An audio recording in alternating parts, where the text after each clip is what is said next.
यवतमाळ नगरपालिकेच्या नियोजन विभागातील विभाग प्रमुख हरीश जाधव या अधिकाऱ्याला शिवसेना शिंदे गटाचे नगरसेवक पिंटू उर्फ नितीन बांगर यांनी शिवीगाळ केल्याचा आरोप करीत पालिकेच्या सर्व अधिकारी व कर्मचाऱ्यांनी या विरोधात नगरपालिकेवर जाहीर निषेध नोंदवित एकदिवसीय कामबंद आंदोलन करण्यात आले।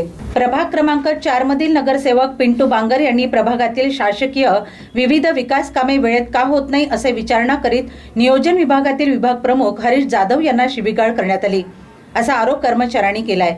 या प्रकरणी शासनाने दखल घेऊन संबंधित नगरसेवकांना योग्य ती समज देणे तसेच अधिकारी व कर्मचाऱ्यांना सुरक्षित व सन्मानपूर्वक कार्य करण्याचे वातावरण उपलब्ध करून देण्यासाठी आवश्यक तो प्रशासकीय कार्यवाही करावी अशी मागणी महाराष्ट्र राज्य नगर परिषद संवर्ग अधिकारी व कर्मचारी संघटनेने बुधवारी जिल्हाधिकाऱ्यांना दिलेल्या निवेदनातून करण्यात आली असून अधिकारी व कर्मचाऱ्यांवर अशा घटना पुढे घडू नये अन्यथा प्रशासन जबाबदार राहणार असा इशाराही संघटनेने दिलाय। यावेळी मोठ्या संख्येने अधिकारी व कर्मचारी उपस्थित होते।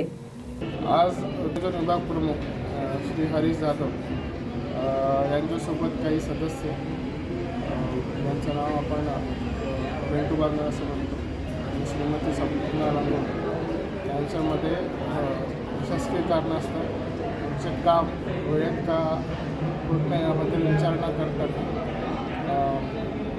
शासकीय बाब असताना श्री पिंटू बांगर यांनी श्री हरीश जाधव यांना अर्वाच्य भाषेत बोलताना शिवीगाळ वगैरे दिली। त्या अनुषंगाने त्यांनी जे आहे आपल्याकडे तक्रार आपल्याकडे नोंदवली आहे। माननीय नगराध्यक्ष माननीय जिल्हाधिकारी महोदय यांच्याकडे पण सदरील तक्रार ती नोंदवणार आहे। सर्वांची भूमिका ही एकच दिसते की कार्यालयीन कामकाज करताना सर्व कर्मचारी जे आहेत जे जीवाभावाने काम करत असताना लोकप्रतिनिधींनी त्यांना चांगला प्रतिसाद देणे चांगल्या पद्धतीने काम करून घेणे ही एक पद्धत असते। तर लोकप्रतिनिधी कधी काही भावनांच्या भरात नागरिकांचे काम करताना अशा प्रकारची घटना ही जी आहे यापूर्वी पण घडली। श्री उत्कर्ष देवरुणे आपले कनिष्ठ अभियंता यांना पण श्री पिंटू बांगर यांनी अशा प्रकारे शिवीगाळ वगैरे दिली होती। तर या घटनेचा नगरपालिका प्रशासन म्हणून सर्व कर्मचारी आज जाहीर निषेध करत आहेत। तसेच आज जे काम आहे त्यांनी आपल्या डेस्कवर बसतील पण कुठलंही काम सन्मानजनकपणे ते टाळण्याचा किंवा काम बंद करण्याचा।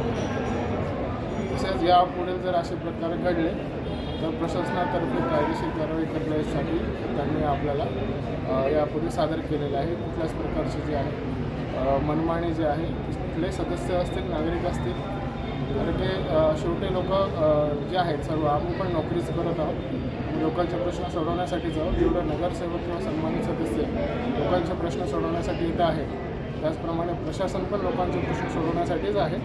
पण प्रत्येक गोष्टींची एक नियमावली असते त्या नियमानुसार आपण जर काम केलं तर ते सर्वांसाठी जे आहे एक आपली पद्धत पडलेली आहे। जर सर्वांनाच नियम डाळून काम करायचं असेल तर समाजात अराजकता मांडून सर्वांनी या गोष्टीचं भान ठेवायला पाहिजे सामाजिक भान ठेवायला पाहिजे। प्रत्येकानं आपापली जबाबदारी जी आहे प्रशासन असेल किंवा राज्यकर्ते असतील यांनी आपापली जबाबदारी निश्चितपणे समजून त्याप्रमाणे प्रशासनाकडनं किती इफेक्टिव्हली काम चांगल्या पद्धतीनं काम करून घेता येईल याबद्दल त्यांनी पण या गोष्टीचं जे आहे थोडंसं गांभीर्य आपण घेतलं पाहिजे। असं अशा प्रकार अनुचित प्रकार जर यापुढे घडले तर आपण कायदेशीर कारवाई करण्यासाठी प्रत्येक विभाग प्रमुखांना मी ऑलरेडी सूचित केलेला आहे।